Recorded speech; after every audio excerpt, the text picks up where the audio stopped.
मंडळी, सध्या राज्यभर महानगरपालिका निवडणुकांची रणधुमाळी सुरू आहे। या पार्श्वभूमीवर भाजपवर एक आरोप वारंवार केला जातोय की भाजप निष्ठावंत कार्यकर्त्यांना संधी देत नाही। मैदानात घाम गाळणारे, शांतपणे काम करणारे कार्यकर्ते बाजूला राहतात आणि राजकारणात फक्त नेत्यांच्या कुटुंबातल्यांना आणि नेत्यांच्या जवळच्यांनाच महत्त्व मिळतं, अशी टीका सातत्याने ऐकायला मिळते। मात्र पुण्यात भाजपने एक वेगळाच संदेश दिलाय। कोणताही गाजावाजा न करता, कोणतीही बंडखोरी न करता, बाणेर पाषाण परिसरात वर्षानुवर्ष शांतपणे सामाजिक काम करणाऱ्या लहू गजानन बालवडकर यांना उमेदवारी देत भाजपने स्पष्ट केलंय की आम्ही निष्ठावंत कार्यकर्त्यांना नाकारत नाही, तर त्यांच्यावर विश्वास ठेवतो।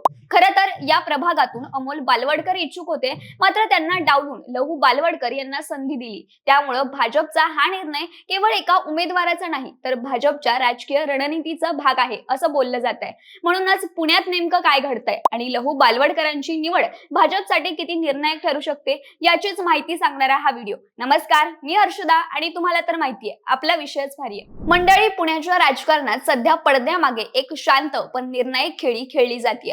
वरवर पाहता ही केवळ महानगरपालिका निवडणुकीतील उमेदवारांची अदलाबदल वाटू शकते, मात्र प्रत्यक्षात ही भाजपची अतिशय थंड डोक्याने आखलेली रणनीती आहे।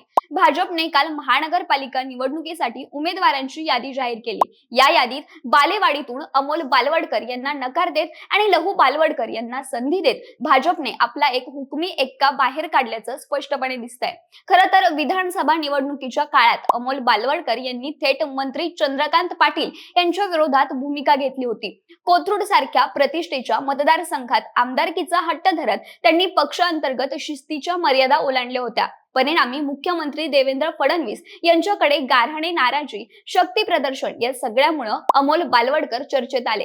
पण ही चर्चा पक्षाच्या चौकटीत राहणारी नव्हती। भाजप सारख्या कडक शिस्तीच्या पक्षात हीच बाब निर्णायक ठरली। महानगरपालिका निवडणुकीच्या तोंडावर भाजपने अचानक अमोल बालवडकर यांची उमेदवारी नाकारली आणि तो निर्णय केवळ एका व्यक्तीविरोधात नव्हता, तर एक संदेश होता। पक्षाच्या रेषेबाहेर जाणाऱ्यांसाठी भाजपमध्ये फारशी जागा नाही। परिणामी अमोल बालवडकर यांनी दगाफटका शब्द पाळला नाही असे आरोप करत अजित पवारांच्या राष्ट्रवादीकडे जाण्याचा निर्णय घेतला आणि याच क्षणी भाजपची रणनीती अधिक स्पष्ट झाली। बंडखोरीला थोपवायचा एकमेव मार्ग म्हणजे ती वेगळी पडू देणं आणि भाजपने नेमकं तेच केलं। याच पार्श्वभूमीवर भाजपकडून लहू गजानन बालवडकर यांचं नाव पुढे आलं।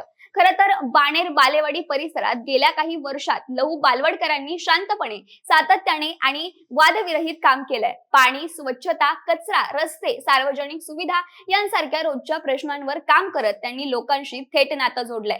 त्यामुळे राजकीय आक्रमकता न दाखवता कामातून विश्वास निर्माण करणारा नेता अशी त्यांची ओळख तयार झाली आहे। भाजपला देखील याच प्रकारचा चेहरा हवा होता।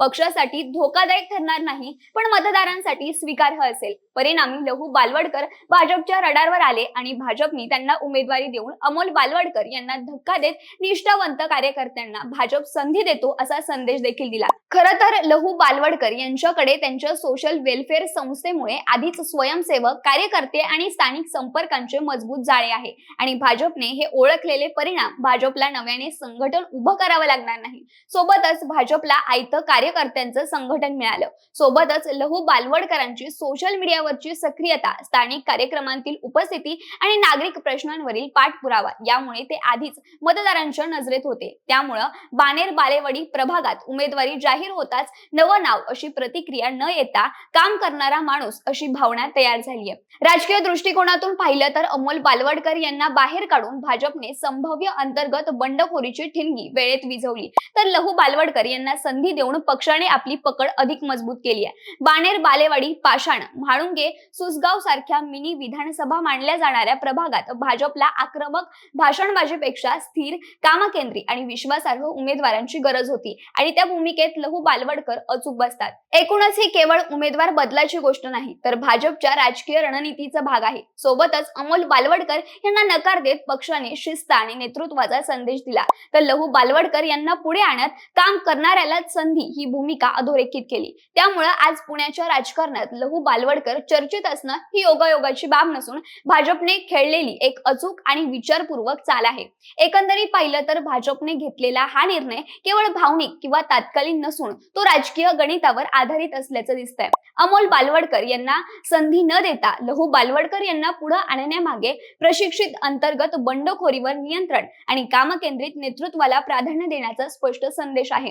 बाणेर, बालेवाडी, पाषाण सारख्या शहरी आणि सुशिक्षित मतदारसंघात आक्रमक राजकारणापेक्षा शांत, सातत्याने काम करणारा आणि वादविरहित चेहरा भाजपसाठी फायदेशीर ठरू शकतो. लहू बालवडकर यांच्याकडे आधीच असलेले सामाजिक कामाचं भांडवल, संघटनात्मक नेटवर्क आणि स्थानिक विश्वास हे भाजपसाठी निवडणुकीतील उपयोगी ठरण्याची शक्यता नक्कीच आहे. मात्र याच वेळी अमोल बालवडकर यांना उमेदवारी नाकारल्यामुळे भाजप समोर काही राजकीय आव्हानही उभी राहू शकतात. अमोल बालवडकर यांची नाराजी थेट विरोधकांच्या फायद्यात जाऊ शकते. राष्ट्रवादी काँग्रेसला याचा फायदा अधिक होऊ शकतो. त्यामुळे ही लढत अधिक चुरशीची होण्याची शक्यता नाकारता येत नाही. अशा परिस्थितीत भाजपला अंतर्गत मतविभागाचा फटका बसू शकतो. ही जोखमी पक्षाने स्वीकारलेली दिसते. त्यामुळे भाजपचा निर्णय योग्य की अयोग्य हे पूर्णपणे निवडणुकीच्या निकालावर अवलंबून राहणार आहे. लहू बालवडकर यांच्या शांत, कामकेंद्रित प्रतिमेला मतदारांचा कौल मिळाला तर भाजपची ही रणनीती दूरदर्शी ठरेल. मात्र अमोल बालवडकरांची नाराजी आणि त्यांचा विरोधी पक्षातला प्रवेश भाजपच्या मतांवर परिणाम करणार का, हेही तितकंच महत्त्वाचं ठरणार आहे. अर्थात सध्या एवढंच म्हणता येईल की पुण्यातील हा राजकीय निर्णय भाजपसाठी एका कॅल्क्युलेटेड रिस्क आहे, ज्यात शिस्त आणि कामावर भर देण्याचा प्रयत्न आहे. पण त्याचबरोबर असंतुष्ट नेत्यांमुळे उद्भवणाऱ्या संभाव्य नुकसानीची छायाही तितकीच स्पष्ट आहे. आता अंतिम उत्तर मतदारच देणार आहेत. तुम्हाला भाजपच्या या निर्णयाबद्दल काय वाटतं आणि खरंच लहू बालवडकर गेम चेंजर ठरणार का? तुमचं मत आम्हाला कमेंट करून नक्की सांगा आणि सोबतच आपल्या विशेष भारीच्या YouTube चॅनलला सबस्क्राईब करायला विसरू नका. धन्यवाद.